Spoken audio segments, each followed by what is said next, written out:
For this next example, to see the front and the back for the weapon, let's go ahead and choose the sword this time. So if you click on your sword and you drop it in the scene, let's go to our properties for the sword, go down to the items section here. Alright, so if we scroll down to the items, at this point we have an offset for the depth, and usually what it is either like all in front or all behind for the weapon, the image plane, if you have an image plane that's separate of the player. If you don't have one separate of the player, then this won't matter.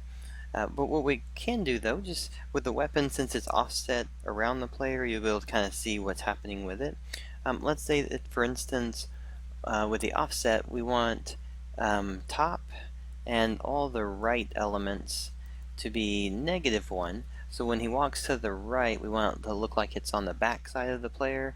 And then when he turns to the left side, let's have it so that all of the left side movement is in front of the player. So we know the player's image plane is on 0 right now, so we can go front and back with it, setting those offsets like that. So let's go ahead and do that one and check that out here.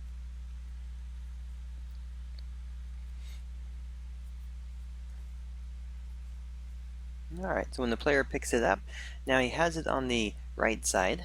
So when he gets to the left, and when he goes, so anything from, let's see if I can, there we go.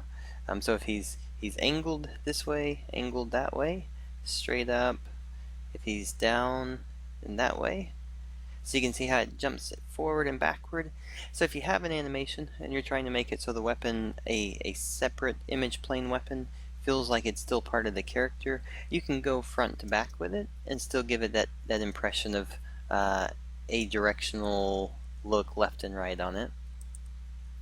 Alright, so there you go. That's going to be the offset for the depth on the weapon plane.